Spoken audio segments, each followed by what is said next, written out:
ربنا آتنا في الدنيا حسنة وفي الآخرة حسنة وقنا عذاب النار سبحان ربك رب العزة عما يصفون وسلام على المرسلين والحمد لله رب العالمين. Kalau Anda suka dengan video ini, jangan lupa di subscribe, like, and share video ini supaya saya semangat untuk membuat video-video terbaru, dan jangan lupa dihidupkan lonceng notifikasinya ya. Terima kasih dan selamat menonton. Enjoy. Saya hormati seluruh jajaran Yayasan Melayu Cendekia. Kemudian saya hormati Kepala Sekolah SMP Yayasan Cendekia, Ustazah Elina, Ustazah dan anak-anak yang Ustazah sayangi, beserta rekan-rekan yang telah bergabung melalui room meeting. Ya. Jadi berkumpulnya kita di sini adalah untuk melaksanakan atau memperingati Hari Gerakan Menutup Aurat yang biasanya dilaksanakan tanggal 14 Februari.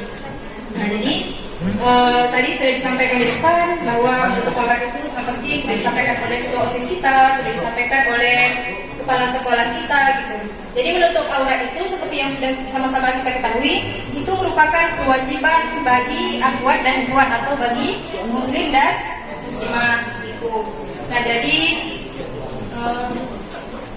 kalau berbicara ini kan menutup aurat itu identik kepada muslimah. Jadi kalau berbicara muslimah itu selalu tertuju kepada yang pastinya itu perempuan, ya kan? SPD. Beliau lahir di Tanjung Pinang tanggal 16 Juli tahun 1992. Alamat beliau di Mahat Al-Azkiyah, Jalan Nuri Indah, Kilometer 13, Haruban, Ruko Perumahan Kenangan Jaya nomor A1 sampai A5, dan beliau sudah bergabung bersama kita. Selamat datang Ustazah Leningsih. HP beliau 0823 8620 3153. Riwayat pendidikan. Nah, jadi kita akan membahas kiprah wanita atau kiprah muslimah masa kini. Jadi beliau ini sangat kompeten dalam bidang ini, makanya kita undang beliau. Beliau pendidikannya adalah Sekolah Dasar Negeri 001 Tanjung Pinang, kemudian Sekolah Menengah Pertama atau SMP Negeri. Riwayat organisasi atau karir beliau saat ini, beliau pernah berada di OSIS, beliau pernah berada di LDK atau Lembaga Dakwah Kampus. Beliau juga pernah ada di KAMI atau Kesatuan Aksi Mahasiswa Muslim Indonesia. Dan yang terakhir beliau ada di BEM LTII Ashifa. Nah, yang terakhir, kenapa kita mengundang beliau? Itu kan salah satu pertimbangannya adalah karena beliau termasuk atau ketua gitu kan dalam solidaritas peduli hijab. Baiklah, untuk tidak memperpanjang waktu, langsung saja kita serahkan pemaparan kepada pemateri kita. Sebelum itu kita sambut pemateri kita dengan takbir yang gemuruh. Takbir! Allah. Baik, kepada Ustazah Leningsih kami persilakan. Man yahdihillahu fala mudilla lahu wa man yudlilhu fala hadiya lahu. Asyhadu an la ilaha illallah wa asyhadu anna Muhammadar Rasulullah. Rabbi shrah li sadri wa yassir li amri hlul 'uqdatam min lisani yafqahu qawli. Amma ba'd. Ya, yang saya hormati Ketua Yayasan SD Insan Cendekia, dan yang saya hormati Kepala SMP IT Insan Cendekia, Ustazah Nova Herlina, dan yang saya hormati Ustazah guru di SMP IT Insan Cendekia, dan adik-adik santri-santri ya, santri-santri di SMP IT Insan Cendekia yang saya banggakan. Alhamdulillah, segala puji bagi Allah Subhanahu wa taala, karena pada pagi hari yang luar biasa ini Allah menghimpun kita di suatu majelis yang dimana semoga duduknya kita di sini semua termasuk taman surganya Allah. Kita tunggu-tunggu adalah gemar ya, gerakan menutup aurat. Alhamdulillah tadi sudah melihat adik-adik sekalian yang akhwatnya ya, alhamdulillah semuanya itu sudah berjilbab ya, sudah menggunakan pakaian secara syar'i ya, dan ikhwannya juga, karena kewajiban menutup aurat itu bukan hanya untuk perempuan, juga kepada ikhwan ya, kepada laki-laki. Nah, jadi ini menjadi catatan penting juga kepada para ikhwan untuk tetap menjaga auratnya ya, dari batas putar sampai ke lutut. Jadi yang suka main bola kaki ya, selama masih di atas lutut, nah itu berarti belum menutup aurat ya. Nah biasanya kalau ikhwan-ikhwan yang sudah mengerti tentang batasan aurat, biasanya menambahkan lagi ya celana atau apa yang menutupi lututnya. Nah, seperti itu. Jadi adik-adik sekalian di sana ya mungkin sudah paham gitu ya dengan kewajiban menutup aurat ini. Nah, mungkin saat ini hanya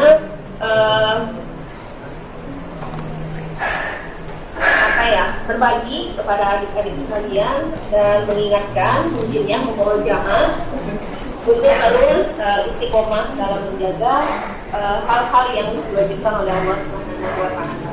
Baik, di sini kan temanya itu tadi kiprah muslimah di masa kini ya. Mungkin lebih banyak pembicaraannya di muslimah nih, abang-abang ikhwan. Ya, tapi nggak apa-apa ya. Ini sebagai bekal juga kepada ikhwan untuk lebih tahu ya seperti apa sih seorang muslimah itu seharusnya ya. Karena di rumah juga ada ibu ya, juga ada adik di perempuan ya. Dan juga nanti kedepannya bakal punya istri dan suami. Amin ya. Amin. Amin ya Allah. Amin. Bicara tentang muslimah itu sungguh luar biasa Allah muliakan. Sebelum Islam datang, muslimah itu menjadi adalah sesuatu aib ya, ketika yang dilahirkan itu adalah perempuan. Tetapi setelah Islam datang, Allah memuliakan wanita. Bahkan di dalam Al-Quran ada satu surat ya yang khusus namanya itu tentang perempuan ya, yang artinya perempuan. Surat apa? Tidak sekalian. An-Nisa. Ya, benar sekali. Surat An-Nisa. Satu surat yang khusus ya, khusus menggunakan nama perempuan ya. Dan selain itu di dalam Al-Quran juga banyak istilah-istilah perempuan itu beragam. Jadi bukan hanya An-Nisa ya. Ada unsa, ada mar'ah, ada ya. Itu banyak sekali disebutkan di dalam Al-Quran. Itu menunjukkan bahwa Allah sangat-sangat memuliakan perempuan ya. Jadi bersyukurlah kepada adik-adik sekalian yang dilahirkan sebagai perempuan, karena di sana sangat banyak kemuliaan yang Allah berikan.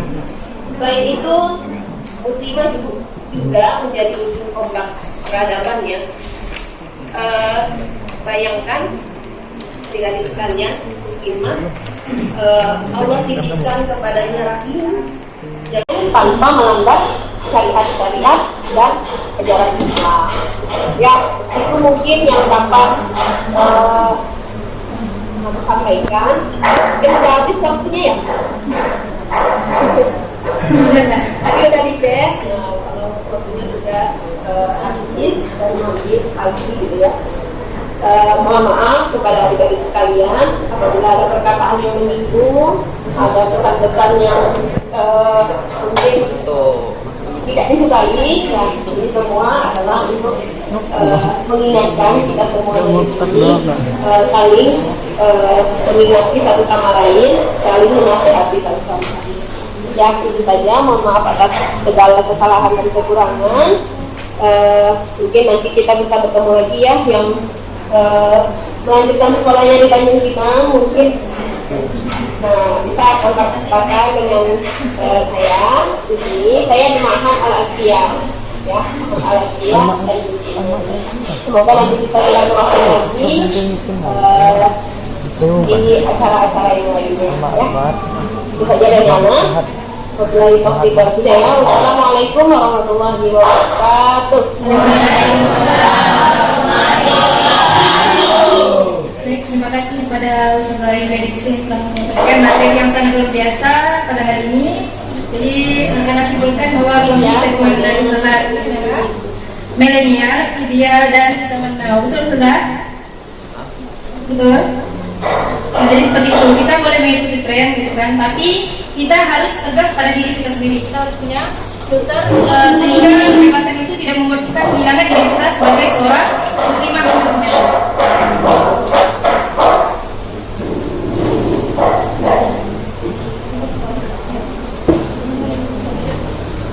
Oke, baik, selanjutnya kita masuki kepada pemateri yang kedua. Tadi kita sudah membahas masalah peran muslimah gitu kan, peran muslimah di zaman sekarang atau kiprah muslimah zaman sekarang. Jadi kemudian kita akan masuk ke materi kita yang kedua. Sekarang kan tema kita hari ini mengenai gerakan menutup aurat dalam rangka memperingati gerakan menutup aurat. Kalau ditanya kenapa sih anti atau antum semua, khususnya anti nih akhwat-akhwat menutup aurat, kenapa seperti itu? Nah, kalau sudah tanya seperti itu, maka jawabannya adalah bukti cinta. Bukti cinta kepada siapa? Kepada Allah, kepada Rasulullah, dan kepada kedua orang tua. Nah, jadi tema kita selanjutnya adalah hijabmu surga bagi orang tuamu. Nah, jadi bagaimana sih kira-kira jilbab atau selai kain penutup kepala ini dan penutup dada ini bisa menyebabkan orang tua yang sangat kita cinta itu mendapat surganya Allah Subhanahu wa Ta'ala. Untuk selanjutnya itu saya serahkan kepada pemateri kita, Ustazah Umi Fatul Jana. Sebelumnya Ustazah akan bacakan CV beliau. Nah, Assalamualaikum warahmatullahi wabarakatuh. Waalaikumsalam warahmatullahi wabarakatuh. Alhamdulillahilladzi an'ama 'alaina bi nikmatil iman wal islam wal ukhwatil islamiyah. Asyhadu an la ilaha illallah wa asyhadu anna Muhammadar Rasulullah. Allahumma shalli ala Muhammad wa ala ali Muhammad. Rabbi shrah li sadri wa yassir li amri wahlul 'uqdatam min lisani yafqahu qawli. Shadaqallahul azim. Yang kami hormati Kepala Sekolah SMP IT Insan Cendekia, yang kami hormati pengurus Yayasan Melayu Cendekia di sini, dan mungkin sudah dilihat tadi ada Ibu Sekretaris 1 dan 2, Ibu Arfida dan Ibu Watul Aina, dan juga Ibu Bendahara, Ibu Herlina. Tolonglah ya Allah, jangan membiarkan orang tua hamba yang disisa di surga. Biarkanlah orang tua hamba itu masuk ke dalam surga bersama hamba. Maka akhirnya Allah memanggil orang tua anak tersebut, yang mana dikala itu orang tuanya disiksa di api neraka. Alhamdulillah atas permintaan anaknya, orang tua tersebut masuk surga. Nah, di sini anak-anak SMP IT mungkin harusnya lebih giat lagi dalam ibadahnya. Mungkin orang tua tak mau minta lebih, hafalan harus 30 juz, tidak, tapi ibadah yang penting. Tahu saatnya azan, waktu azan, salat 5 waktu, tidak melalaikan. Kalau di mungkin ya tepat waktu, tapi setelah pulang ke rumah masih lama lagi, masih lama lagi zuhur, ya kan? Coba koreksi, introspeksi diri. Masih lama nih, game online ini belum habis lagi, belum menang lagi. Mungkin ada seperti itu. Jadi orang tua di rumah nih membangunkan, mengingatkan, tapi tak. Akhirnya terlantar. Apanya terlantar? Waktu sholatnya. Jadilah orang-orang yang merugi, sia-sia. Nah, seperti itu.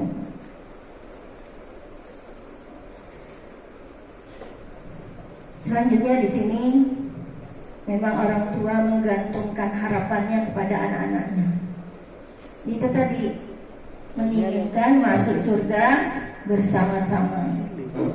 Selanjutnya kisah versi kedua, di mana seorang anak menjerumuskan orang tuanya ke api neraka.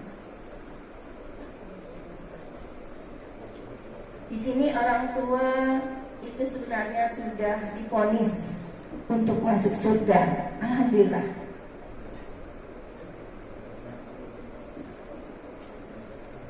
Karena apa? Orang tua tersebut alhamdulillah solih-solihan dan selalu amal solihnya lumayan banyak dan dihisab untuk masuk surga. Namun pada saat itu sebelum masuk surga, di sini telah dikabarkan kepada kami bahwa seorang anak akan tergantung di leher ayahnya. Nah, itu pada hari kiamat nanti.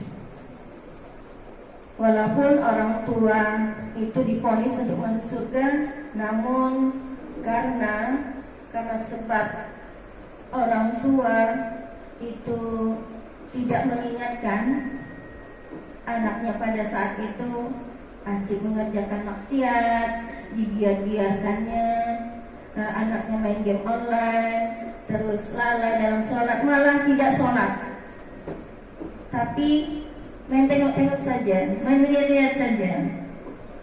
Nah, ini dua versi tadi, dimana orang tua pertama itu selalu mengingatkan, dan ini orang tua yang solih sendiri. Dia tak peduli punya anak berapapun, apakah baikkah anaknya tersebut, tidakkah, dia tak peduli ya. Nah, di sini si anak berkata, "Wahai Rabbku, ambillah hakku dari orang yang menzalimiku ini." Itu perkataan seorang anak kepada Allah Subhanahu wa taala. Namun langsung pada waktu itu sang ayah menjawab, "Apakah kenapa sampai orang tua ayahmu ini masuk neraka? Dilarang maksudnya untuk masuk surga. Apakah kemarin tidak cukup pakaian, makanan dan pakaian sudah diberikan?" Kata si ayah kepada anaknya. Jadi si anak ini berkata kepada ayahnya, "Benar, engkau telah memberikan pakaian, makanan, dan tempat tinggal yang nyaman, diberikan fasilitas, kendaraan, HP Android, ya. Tapi di sini ketika diriku terhanyut dengan kemaksiatan," kata si anaknya kepada ayahnya, "sebagai orang tua tidak mengingatkan." Nah, seperti itu. Sangat-sangat sedih sekali. Jadi ada dua versi tadi, yang menyelamatkan dan menjerumuskan.